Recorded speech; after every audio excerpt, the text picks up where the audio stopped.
I live in a very rural area in Tennessee, and this happened when I was a preteen, either in the summer of 92 or 93, and I can still remember it like it happened yesterday. So like I said before, I live in a rural area in Tennessee where we used to have some serious issues with people dumping unwanted, worn-out items and garbage down our beautiful hillsides and ravines. At that time, it was common to find illegal dumping sites everywhere, because there were no bulk pickup services offered by our one waste disposal monopoly. Now, in this part of the state, the economic disparity is obvious. You have some of the poorest people here, along with multiple mansions and vacation homes. My family fell somewhere in the upper middle class. Think Titanic. We would be either in the lowest rung of first class or the very top of second class, but unfortunately, the majority would be in the steerage or coal bunker. So it was August in Tennessee, aka sun-scorching heat and enough humidity to make it slightly uncomfortable to breathe. Many describe it as the swamp-ass capital of the state. But anyway, we had just had news of what is an extraordinarily rare murder in our county. It was all that anyone was talking about, all you heard in our churches and beauty salons. The victim was largely unknown too, a woman in her early 30s and nowhere near wealthy. I didn't know her, and nor did anyone else. She had moved here less than a year ago, and had kept to herself and had not been reported missing either. Then just before our summer break came to an end, this lady was found by some folks out for a hike at the base of a steep incline, deep in one of our densely wooded areas. She was found at the base of a large illegal dumping ground, on a winding dirt road that was barely wide enough for one vehicle. If you met another car, one of you would have to pull over so far you were almost off the road entirely. And what I find creepy is that the road is named Bone Road. When they found her, she had been decapitated, but all parts of her were recovered, and her killer was not caught. Now, my mum was born and raised here and was of strong yet goofy stock. She has always been my best buddy, even when dropping the hammer on my brother and me, and was loved by every student she had ever taught. Our friends adored her too, after telling me how lucky I was to have her. My dad was the local pharmacist, was smarter than most, and happy to go fill a lost or forgotten prescription, even late into the night. My dad isn't from here, but is very well known because of his job. And everyone knows my mum, because she and most of our huge family have been here since our ancestors settled in the 1800s.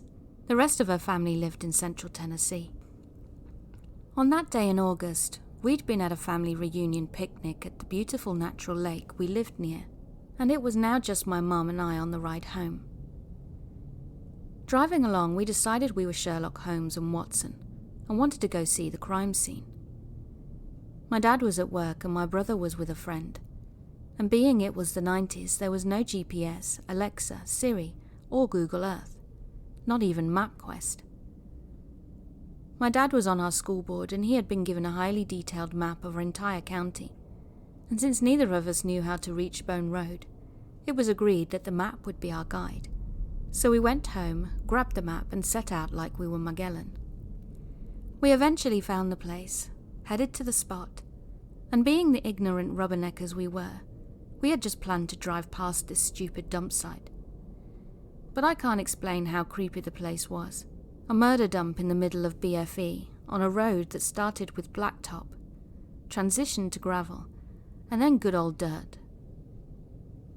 It was mid-afternoon, but the sudden rain on the August ground made the area very humid and muggy, and steam was literally emanating from the road, the fields, the woods, everywhere. That just added to the thrill of our folly. As we approached the location, there was a blind curve, making it impossible to see it until you were right on top of it. And when we rounded that corner, we saw we were not alone. There was a very dirty man, with his very dirty truck pulled over at the dump, just far enough to allow us to pass. Sure, Joe Dirt could have been just another looky-loo like us, but he gave off a very creepy vibe as he was just standing by his truck, looking down into the dump. It wasn't a sheriff's officer, as we know all our local authority personnel, and they'd cleared the location a day or so before, so anyone could access the area. As we squeezed past his truck, he was standing on the passenger side of our car where I was sat, and we were sat so close to him I could see his 2 teeth clear as day. He just smiled creepily, almost leering, and it wasn't nice or friendly. We eventually got past and thanked the Lord that Mr. Two-Tooth hadn't followed us, but we agreed we would reach the end of Bone Road and get the hell out of there. And you know there's going to be a but. We reached the end of Bone Road, a dead end at a field, no pun intended, and Mum said the words I had been screaming in my head. Oh fuck. We had no choice now but to do a 5-point turn and go back. I bet he's gone by now, my mum said, feebly attempting to soothe us both. But guess what? He was still there, still smiling his huge 2-tooth smile. Now, as my adult self reflected on this, he could have come after us, knowing we would be cornered, but neither of us has ever been accused of being too rational. We made it out unscathed, of course, and my dad hit the roof when he heard the tapestry of idiocy our afternoon adventure was. However, days later, our newspaper heralded the good news. The murderer had been caught. The woman found had been killed by a boyfriend turned stalker, and she had moved here from a town about 45 minutes away to get away from him. But he found her. He had been driving around with her body in his truck before happening on the dump. And as we stared down at this guy's mugshot, it was real. Mr. Two-Tooth was her killer. We never told my dad that part. Mr. Two-Tooth was convicted of first-degree murder and abuse of a corpse, and he will die in the state prison system, serving life with no parole. Still, Mum and I promised we would never be so dumb again, though we do still have weird adventures. No remote murder dump sites on unowned terrain, and with no one knowing where we are, we really could have met our literal dead end that night. It's an odd thing knowing that you had been face to face with a brutal murderer.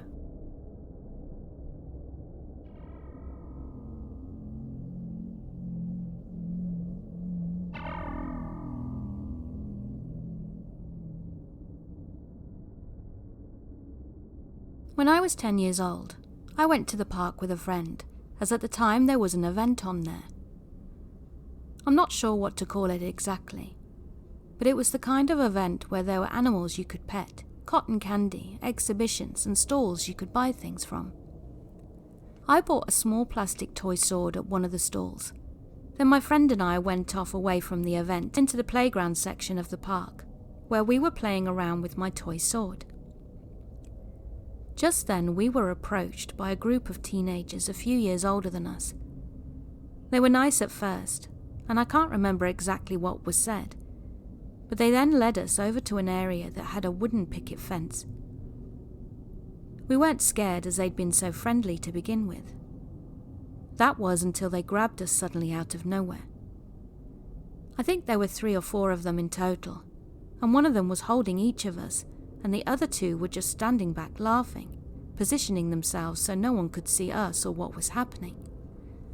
They started getting really aggressive, trying to force my head into the space between the picket fence. Being only 10, we were terrified, and they said they were going to beat us. We tried calling out for help, but we were just met with more physical violence. Luckily, I still had my plastic sword, which they hadn't noticed, so in a panic, I was able to smash the hilt of my sword into the neck, face, and shoulder of the one holding me. I must have smashed it hard enough to hurt him, because he let me go. Then the one holding my friend became distracted, so in that split second, my friend and I bolted away. They chased us nearly all the way back to the event, swearing at us, telling us what they were going to do when they caught us. But thankfully we made it back okay, and just clung to my friend's mum for the rest of our time there.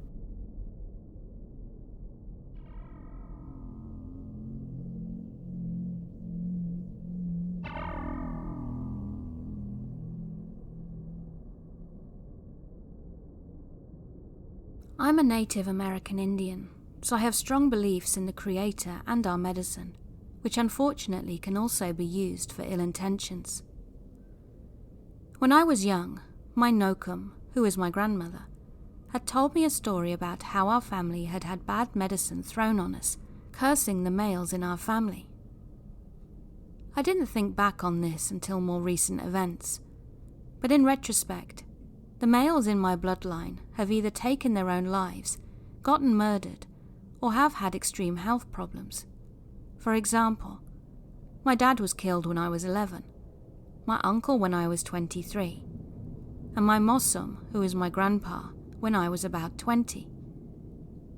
This could just be coincidence, but listen further.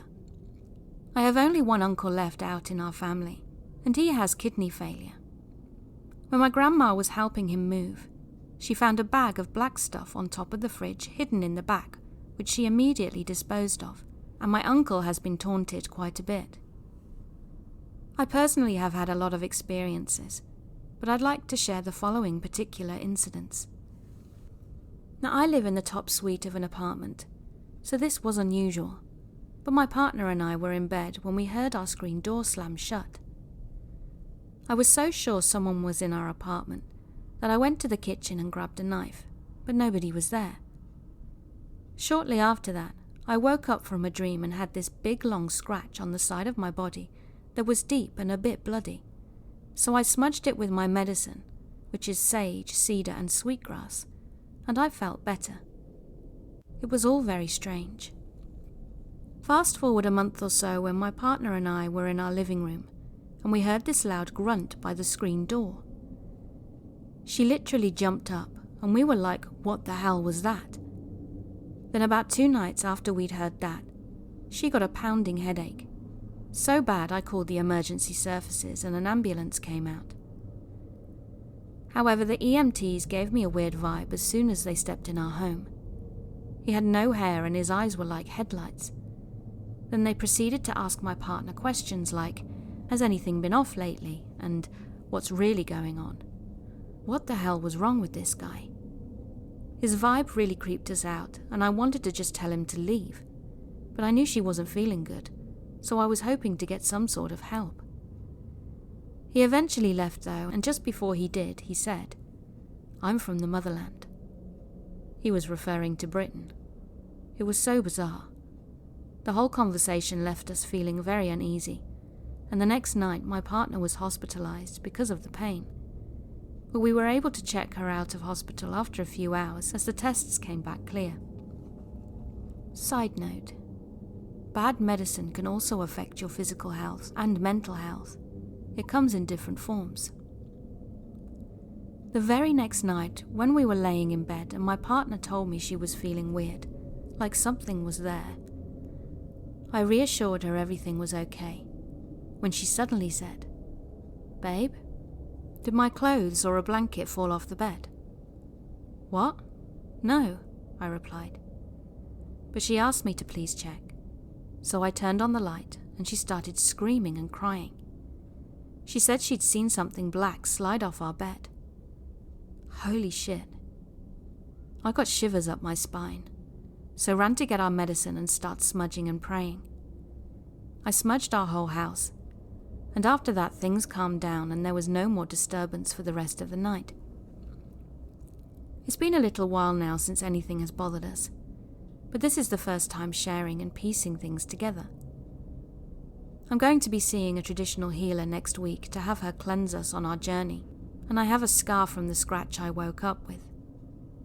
Now about the bad medicine, from what I remember, it was thrown on us because of jealousy, a dispute over land. And I've heard that with bad medicine, it can be removed from you through our prayer and traditional healers.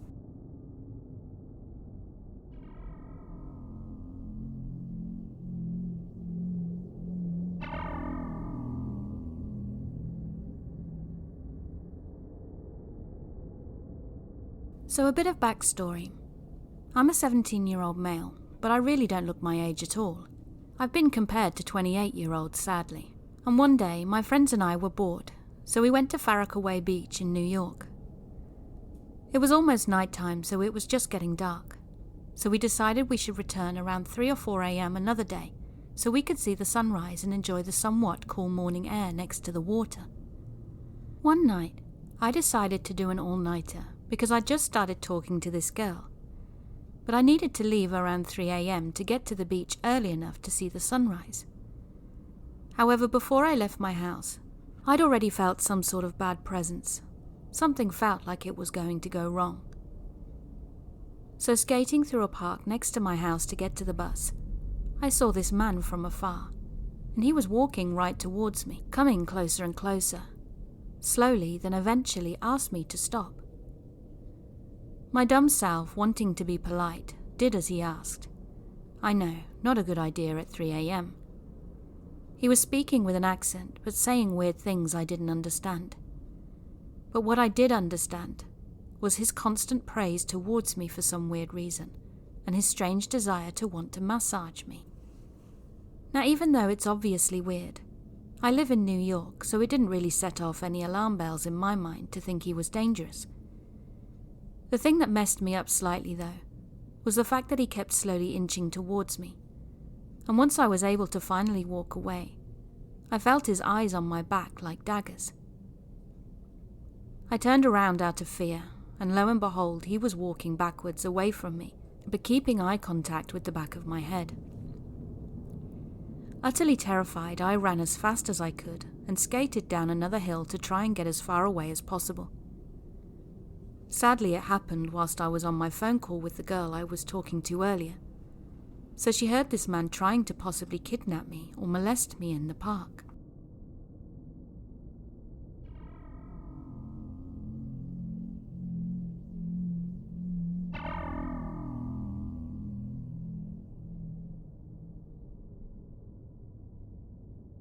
So earlier this summer, I, a 16-year-old male, got my driving license for a 50cc moped, which are common and popular things here in Europe. And I was so hyped to finally get to ride with my friends and explore places I couldn't have explored before without it. Everything went great for the first couple of days, until one day my friends and I were just out cruising and having fun, and it was a warm and sunny summer evening, so we decided to go ride on some smaller gravel roads in the countryside. We were riding there for maybe an hour or so until everyone had to get home but me.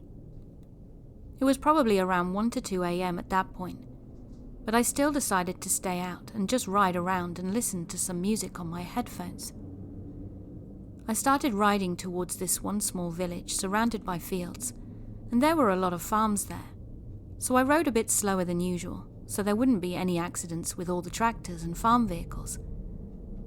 But after I got through the village and closer to a bigger road, the sun was almost gone and it was getting seriously dark outside. It had been a nice ride so far, so I decided to start heading home on this almost empty highway, even though the speed limit was 100 kilometers an hour and you're not allowed to ride a 50cc moped. But I did it anyway.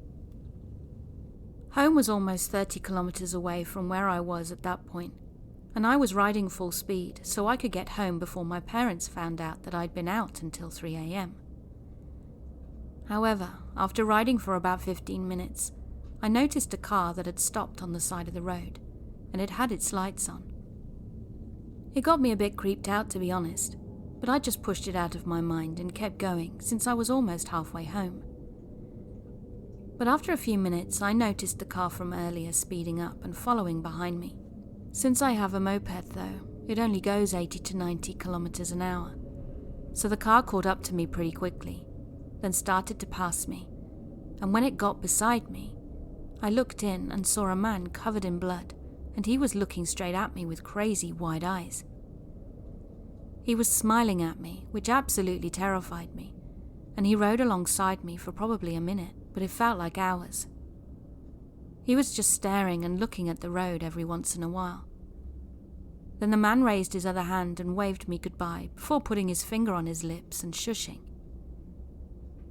After that, he sped off and got off the highway onto a ramp to a smaller road, and when he did that, I saw that the car didn't even have license plates. That was a super creepy experience, and I don't know why the man was covered in blood and why he had been parked on the side of an empty road at 3 a.m. but what I know for sure is that he was somebody that I never wanted to see again.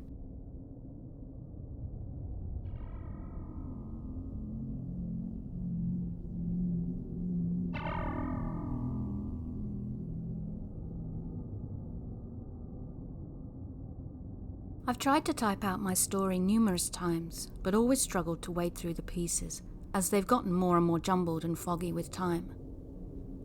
I can't say I was traumatized by what happened. I'm not sure if it makes me a messed up person. But I typically tell this story at parties to manipulate drunk acquaintances into thinking I've survived something cool. But okay, let's get into it. In 2015, I was 19 and working the summer at a Bible camp for inner city kids. I'm going to leave out the city name, but just know that obviously crime occurs frequently in big cities, and this was no different. I had been assured that this neighborhood, however, was in the process of being gentrified, and they had even just opened up a hipster coffee shop, dog park, right down the street. Just to give you a really clear visual, this neighborhood has dilapidated houses with trash out in the front, right next to houses with immaculate yards and square modern architecture. The Bible camp where I was working was essentially just a huge 2-story house with a large fenced-in yard. We were assured that we were safe though, because we had bars on the windows and the outer doors locked automatically when they shut. The camp was conducted downstairs, and the summer counselors, there were 4 of us, lived in the small upstairs that was off limits during the day to the kids. Our camp ran 5 days a week, 8 a.m. to 4 p.m, and then time was ours to explore the city or rest or whatever. That's probably enough to get to the story now. I love a good setting, and it could be important later. One weekend night in July, we were all just hanging in the house, making a spaghetti dinner. We each got our own stipend for food, so we divided it accordingly for meals, then bought our own snacks. We were also in charge of preparing lunch and snacks for the kids on camp days, so we had 2 fridges and 2 pantries. And as you can probably guess, we labelled them Camp Fridge Pantry, and one is labelled Staff Fridge Pantry. We were also really petty and wrote our names all over our snacks in the fridge. My best friend worked at the camp with me, and we'll call her Chris. It was our turn to cook that night, so I went into the staff fridge to grab the ground beef, when I immediately noticed that my case of Go-Gurts was gone. They were my go-to snack, and I bought about 3 cases a week. I had just opened my last box an hour before to have one, and left it in front of the ground beef. It sounds crazy, but I knew I had done this, so I closed the fridge door and headed to the dining room with Chris close behind me. "Who stole my Go-Gurt?" I yelled. That night, in addition to Chris and myself, there were 2 other summer counsellors, 2 permanent that lived in the area, then the cousin of one of the permanent counsellors. Everyone looked at me wide-eyed, then looked around blankly. I figured it was the cousin because I had never met her before, so I sucked it up and said, "Whatever, just if it has a name on it, please don't eat it," then pulled Chris back into the kitchen to finish up the spaghetti. We all ate dinner, then the 2 permanent counsellors volunteered to do the dishes because we'd let them eat with us. So the rest of us headed back upstairs to get comfy in the sitting room on the couches and turn on Family Guy. We were only 2 minutes in when the cousin, we'll call her Sarah, said, "Wait, I can't find my phone or wallet." I paused the show and rolled my eyes, still annoyed about the Go-Gurt. "Where did you last have them?" Chris asked, and Sarah said that she left them on the couch before we'd gone downstairs to dinner. Naturally, we all started looking around the small room, turning over couch cushions, looking under the couches, behind them, under blankets, everywhere. Finally, we asked, "Are you sure you didn't leave them downstairs?" So she agrees to head downstairs to look with the other 2, and Chris and I went into our room, which is connected to the sitting room. We flopped down on the bottom of our bunk bed, and I proceeded to talk shit about Sarah, who I felt was ruining our chilled night, when our door was open, and I was shocked when I noticed a hand sneak into view like it was going to grab the door frame. "Hey, did you find them?" I said. thinking that Sarah or the other two had somehow made it back upstairs without me hearing them, and have heard me talk shit for the past 5 minutes. But the hand immediately disappeared out of the doorframe, and there was no response. I looked at Chris with a what the hell look, and she was looking back at me equally confused, because she'd never even seen the hand. I quickly explained what I'd seen. Then we both jumped up and headed to the top of the stairs.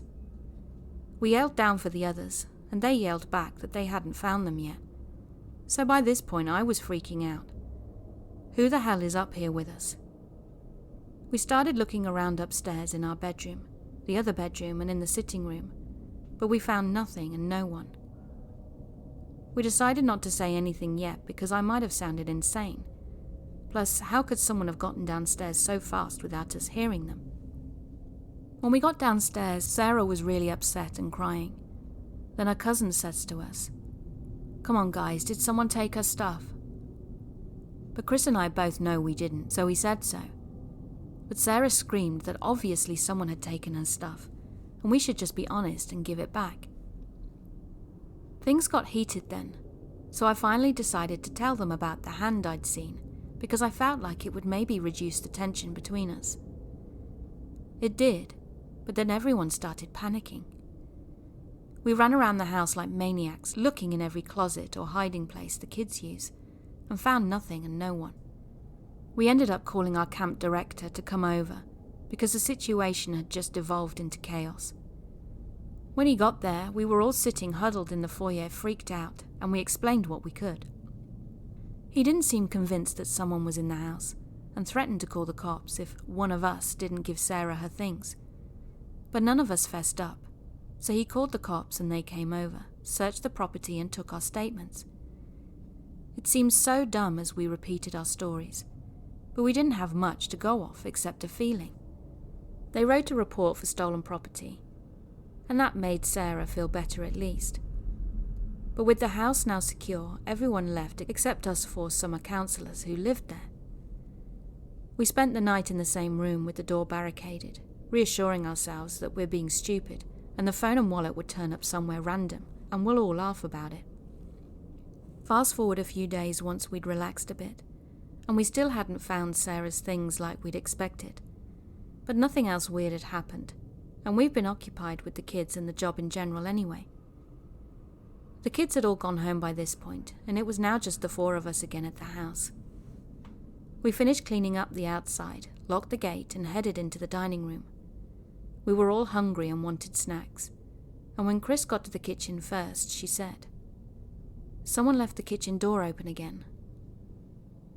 I mean, it's kind of weird, but kids go in and out of that door all day, so of all the doors to be open, this is the least weird. She shut it. Then I noticed that the staff fridge door was also cracked open.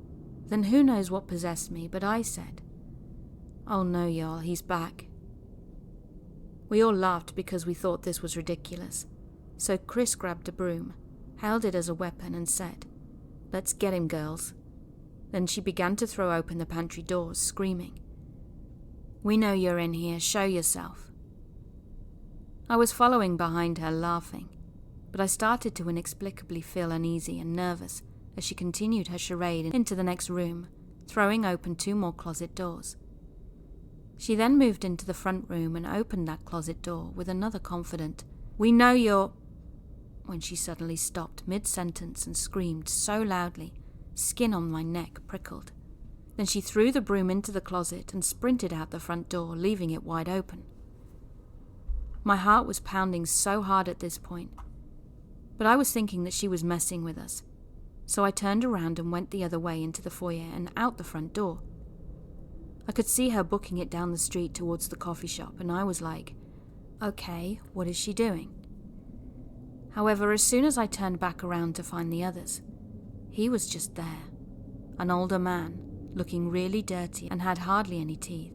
He was just grinning at me with his hands up and said, "I didn't mean no harm," while slowly backing away down the street in the other direction. It was so creepy because even though he had said that, it was like he didn't mean it.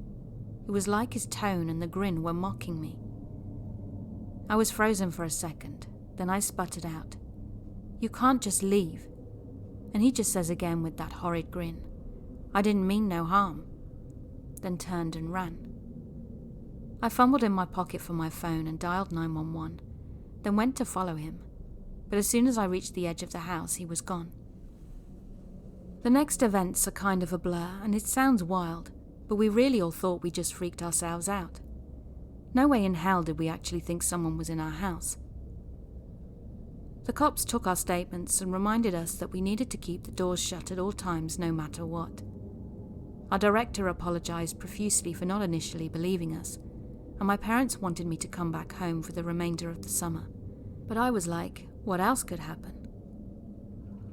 Chris was the one who'd had it the worst. She was too terrified to stay in that house again, and told me later that when she'd opened the door, he was just grinning at her with dead eyes, like he was waiting for her to finally find him. She said she will never forget his face. We're all still best friends at almost 30, and I can't bring up that summer to her if she hasn't been drinking. And that's basically it. I think what kept me up at night after that were just unanswered questions. Like, how long had he been in the house? Why did he randomly decide to take the phone and wallet of the one person who didn't work there? Had he listened to our private conversations, watched us get dressed and shower? How much food had he stolen that we didn't notice? Where the hell had he gone when we were looking for him on spaghetti night? What hiding places did we miss? Was he under my bed at night or at any point during my stay? I don't know all these answers, and I know I'll never have them, but I'm thankful our interaction wasn't worse, I guess.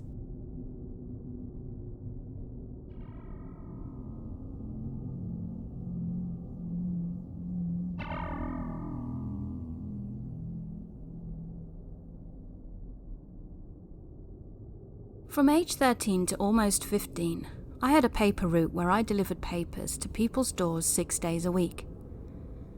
All of my customers, aside from occasional grumps and chatterboxes, were absolutely wonderful, and most were older, many of them happy to see me every day just to have someone to talk to. Many of them would leave me granola bars, water bottles, and even tips, and winter holidays were a great time, because everyone who could left huge tips. It was a pretty good first official job. Eventually, some of the snowbirds moved back and became my customers, and one particular couple, Louise and Gerald, will always stick out in my mind. They started off seeming normal, pretty friendly people. However, I noticed one Sunday, the only day I had to get up early to deliver papers, that Gerald was outside. He chatted me up, which is nothing unusual. But because it was so early, and because I'd usually go right back to bed after I was done, I was wearing a Britney Spears shirt and a pair of polar bear pajama pants. He complimented me and said I was dressed cutely, which I found confusing, because I was just wearing pajamas I'd thrown on randomly. I just went about my day though and didn't think much more of it. Something to note as well is that his wife Louise was always smiling, and I couldn't pinpoint why, but it always unnerved me. In retrospect, it gives me that meek, mild and subservient trad wife vibes. But anyway, I had noticed that in their garden, there were 3 different dog headstones that all said Fido on it.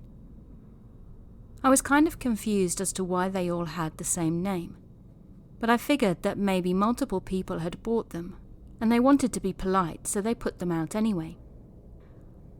One day, Louise was out and she had a dog with her. She introduced the dog to me, saying they'd just adopted her. And guess what? They named her Fido. All of the dogs they had were named Fido, and they were all Shelties, just like that one. I thought this was weird, so I told my mum about it, and she told me not to be so judgmental, as it was probably one way they dealt with grief. But here's the thing. They kept trying to get me to come inside. They'd invite me in for tea, which is not really something people do where I'm from. Coffee and donuts is a little more commonplace, but even that isn't something people do on a regular basis. Or they'd invite me in to talk to them, to which I'd always decline because I had more papers to deliver and I wanted to go home. Gerald kept complimenting my outfits, even when they were just pajamas. And one morning he did this as he came closer to me, eventually touching my shoulder. I was like, I gotta go. And I got out of there. I didn't tell my mum about it at the time though, as our relationship was good at that point, and I feared that telling her of any concerns that I had would make her not trust me, or it would make her mad. This was also at the tail end of my CSA, which she doesn't know about to this day. I thought maybe I was just paranoid. Then right before I moved and I gave up my paper route, a really bizarre incident happened. It was on a Sunday, the last Sunday I had the paper route to be exact, so I was out early delivering, and it was still quite dark out. Gerald was outside. He complimented my outfit again, getting creepily closer to me. Then he invited me inside again.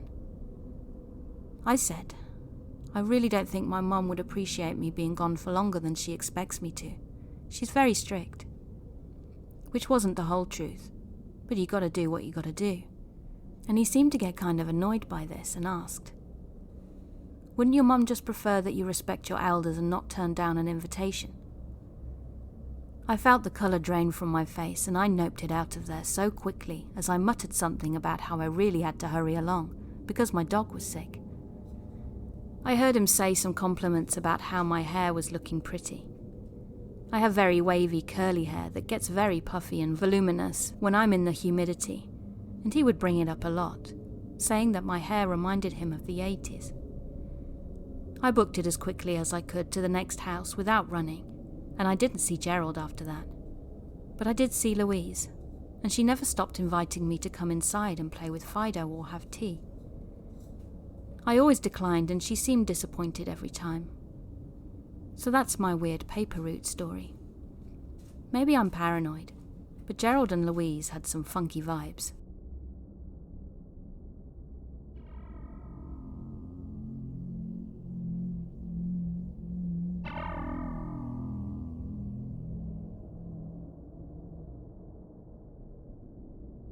So I've been busy dealing with the wake of a family tragedy, but now that things are returning to the new normal, I figured it was a good time to share my story. To start with, I'll describe the nightmares I've been having. It's a very short dream, but it's a very clear memory, just because of how scary it was. I was about 4 or 5 years old, perhaps 6 at most, and my twin brother and I had a bunk bed in a room at the furthest end of the house that we grew up in. The nightmare had me in my bed looking out the window to see a red sky, like how it gets in the early dawn hours before sunrise, but with legit colours still in the sky. The next and only other thing I remember in this nightmare is that a man with crazy blue-coloured eyes and a bald head appears at the window and stares right at me. It ends there, but I remember just how much I screamed and screamed. I don't know where my brother was at the time when I woke up screaming, and the only thing I can remember is having my mum come and get me and calm me down as she took me to her bedroom down the hall. And I only remember that so well because I wondered where my dad was at the time. Fast forward to May this year when my father was in hospital in Colombia, which is where he lives, and my twin brother and our older sister were staying in a hotel about a 5-minute walk from the hospital. He was in the ICU, and one night after a long day of being there for Dad and for the extended family, my siblings and I returned to the hospital to sit together, to have a couple of beers and try and relax. We began having a discussion, just trying to unwind, but somehow it turned on to nightmares and dreams, and I brought up the above story. Without missing a beat, my sister straight up explained that it had really happened. Some guy really did look through my window, and that she remembers the whole thing. My sister, who is 5 years older than my brother and I, so this would make her 9 to 10 years old, had her bedroom adjacent to the room my brother and I shared. Her room faced our front lawn and street, whilst our room faced the neighbour's house and their driveway, with a very low fence between the two houses. While she didn't get into too much detail about the days before this nightmare event, she said that she had been followed by a bald man in a truck as she rode her bike home with some friends a couple of times before, and the day immediately before this nightmare was no different, except the man this time actually drove right past our house. At the time, she was a latchkey kid, as my brother and I had to go to a special school about 45 minutes away from our hometown, as we had a speech impediment that many twins apparently have. So my mum had to pick us up rather than be home for my sister after school. She was never home alone for more than an hour though. That afternoon and evening was pretty normal as she remembers it. My dad came home from work as a part-time cop, working in a local hardware store, and we all had dinner together, did our homework, played, and did the usual family things before bed. But that night, around 12 to 1 a.m., this bald-headed dude had parked down the street at a small industrial area, then walked up to our house and tried to get in through my sister's window, which woke her up, causing her to scream when she saw the man nearly opening the window, as it wasn't locked. My dad stormed in and tried to shove the guy out, or tried to hit him with the nightstick he had from work. My sister doesn't remember exactly, but this of course caused the guy to run off, but only for a short time it seems, as he came back a moment later to try and get into the window in my room. He tried opening the window, but it was locked, because my brother and I were still young, and our bed was right up against it. My sister said I screamed as loud as I could, and my mum went in to get my brother and I, whilst my dad tried to go after him by running out the front door to chase him. But to no avail, as the guy hauled ass right through our backyard. The way our backyard was situated had it backed up right against a small rail yard that's a part of the aforementioned small industrial park down the street from us. Between our small neighbourhood and that rail yard was a good amount of very dense trees that always made the backyards very dark, so my dad didn't want to get attacked by him there. So instead he went back inside the house and called the police. Then he called our elderly neighbour to make sure they were okay, whilst our mum took care of us kids. That's all my sister could remember from that night herself, as this was a very long time ago. Neither of us could recall anything else after that either, and the story just sort of stops right there. My father sadly passed away in hospital, so we aren't able to ask him, and given all of that, none of us have thought to ask our mum yet, but maybe I'll ask her soon.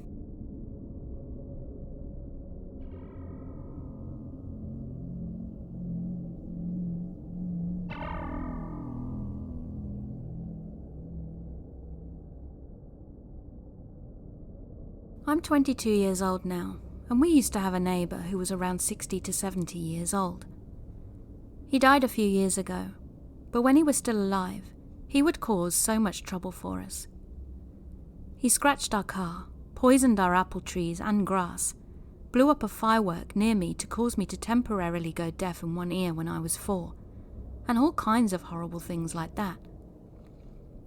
His son was a judge in our city, so pretty much everything we took to court was against us. I remember Dad often called us from work to tell us not to be alone at home, so we would have to stay at Grandma's a lot. When I was, I think, around 6 or 7, I would frequently have nightmares about seeing a face outside of the bathroom window, which was above our bathtub. It was high enough that no one could actually see in, unless they climbed the roof of our shed, which was underneath the bathroom window. Coincidentally, though, the shed was directly next to a fence that separated our garden from the neighbours. I still remember the dreams. I remember having them pretty much every other night, and I never told my parents when I was little, because we never really talked about anything, so I didn't really share what was happening to me. I grew up thinking they were just dreams and that was it. I did mention them to my therapist last year, because we were discussing some personal problems, and I felt like this was kind of connected. And after coming home, Mum asked me what I'd talked about with my therapist, so I finally told her I used to have such dreams. I'd never really thought about them being real, but she told me I actually had told her I'd seen our neighbour on our shed's roof, but I don't remember I had. She said I'd mentioned it several times, and even my friends told her they'd seen him there when they'd come over to our house, and it really creeped them out. Apparently I'd never mentioned him watching me shower, but after she told me that, it really clicked, and it was as if I'd suddenly remembered that yeah, I do think it was him. It would make sense, and the fact that it actually happened still creeps me out. There was another incident that creeped me out, and it happened when I was around 9 or 10. I walked out to our balcony one evening, the door to it being in my room, and I often went there to call my cat in for the evening. But this time I saw a person standing in the middle of our garden. It was already dark out and I couldn't really tell who it was, but I waited for a little bit to see what the person was going to do. I didn't really see him move though, and it was as if he was just standing and staring directly in front of him. I called out Dad, because obviously I expected it to be him, even though I found it odd. But the person looked up at me, and even though it was dark, I could tell it was someone else. I think it was partly because my eyes were adjusting to the dark, and I could make out the silhouette of the person better. So I went to tell my dad, who was downstairs, but when he looked, there was no one there. When I went back upstairs to my room and out onto the balcony again, I noticed my neighbour's back door closing, just as I looked over there. I don't remember if it was directly the next day, or a few days later, but our grass turned brown, and we found out it had been poisoned, most of the grass being out of reach from his property.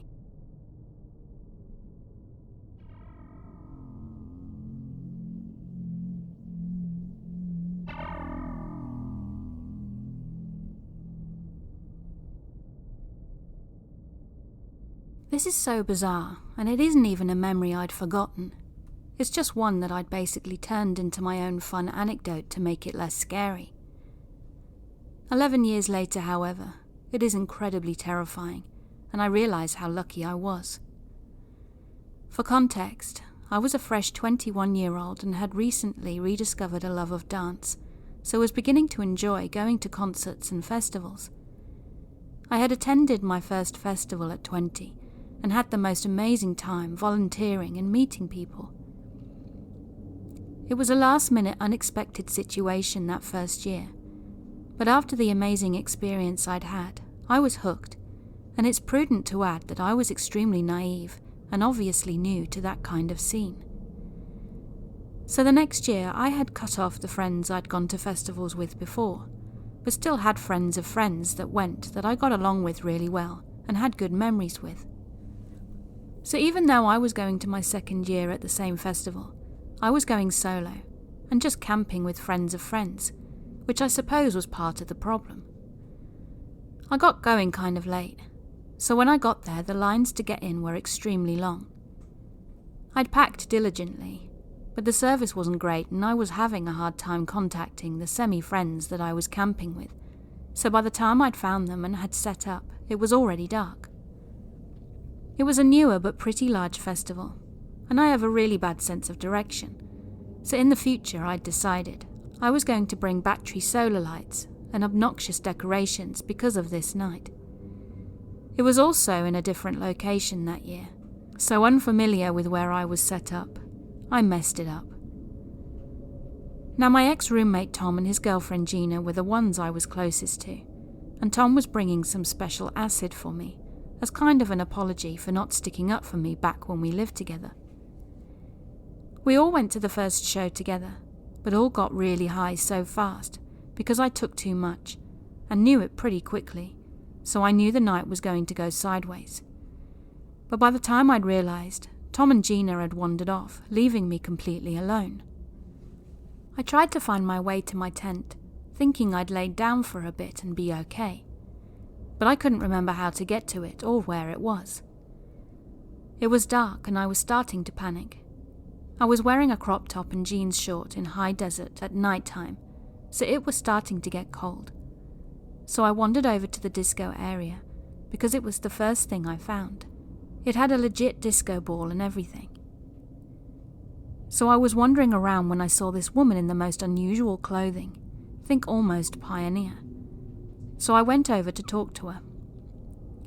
I genuinely to this day don't know if this person was real. That's how messed up I was. We ended up wandering around, again not sure this was a real person or a hallucination, and were trying to find my campsite, when we reached the RV car camp area, and this man, maybe early 30s and with glow sticks, asked if we wanted any and we said yes. She went first, and as soon as it was on her wrist, she went skipping away. I called out to her to wait for me, but she didn't stop. Then the man looked at me and said, "Are you okay? Do you think you can find your friend?" I stupidly replied, "Oh, I don't know her really. I can't find my campsite and she was helping me, but oh well. You remind me a lot of my little sister. I wouldn't want her running around lost like this. Look, my buddy and I are going to watch some shows, and I wouldn't feel right leaving you, so you could stay in his RV for a few hours to sleep it off," he said. Obviously, I was too high, too young and too naive to see where this would go, so I stupidly agreed and followed him. It was fine at first as we got there, and I could see it was a toy hauler. I think that's what they're called. So the back end was like a U-Haul that stayed open. The first guy put on an album I'd previously loved as a teenager, but now can still barely listen to, and he tucked me in, then left. I hadn't noticed his buddy at that point. Fast forward God knows how many hours after I'd been tripping out to this music, and actually getting to the point of being okay, when they arrived back. The guy who'd brought me there then began climbing on top of me whilst I was half conscious, kissing my neck and touching me. Then I felt the second one in his hands.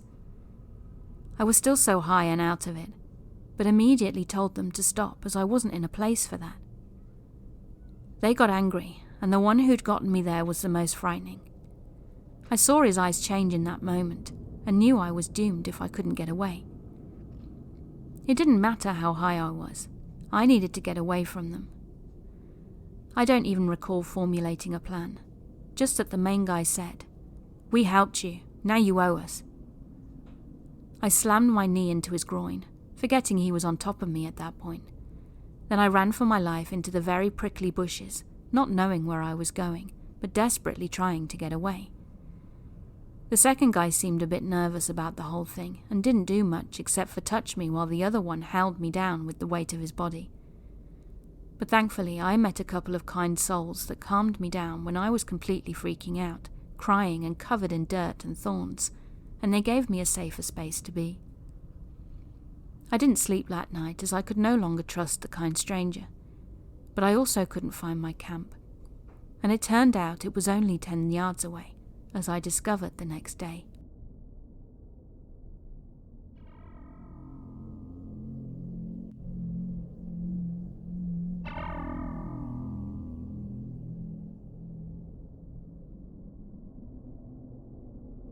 I have a story that might be more funny than scary, but I'd like to share it all the same.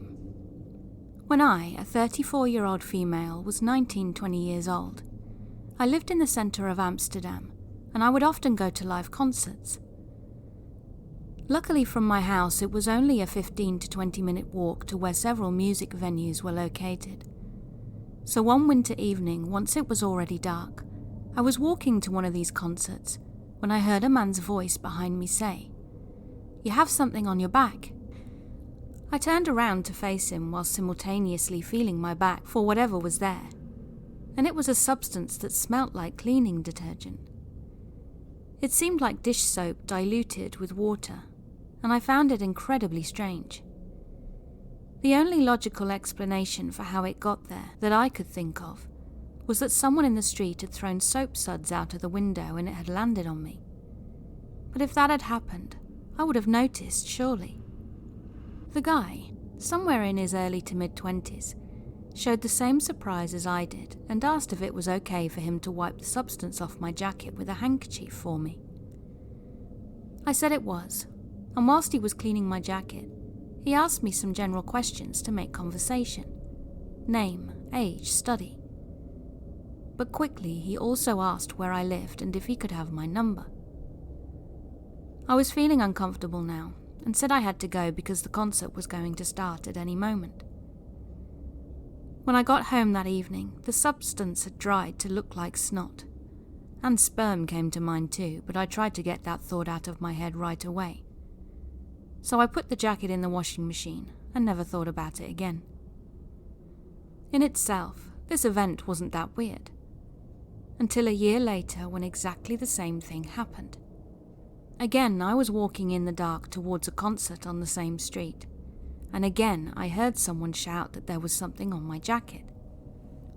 I felt around and smelled the same substance, and when I turned around, I saw the same guy. This time I was really alarmed and asked him if we knew each other, and he said no and wanted to offer to help again, but I refused and quickly walked away. I've often wondered why, but especially how, he did this. A spray bottle with soap suds would only work if he was walking right behind me, and both times he was at least 10 to 15 meters away. Plus you would definitely hear a spraying sound. If he'd used a water gun or something similar, you would probably feel it on your back. And also, while it was dark, it was still very crowded since it was the city centre of Amsterdam, so it wasn't a safe spot for pranks.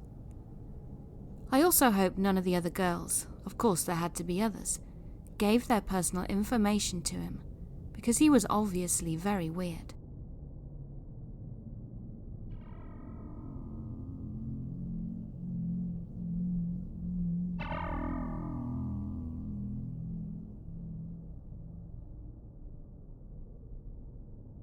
Hey everyone, I hope you enjoyed the stories in this episode.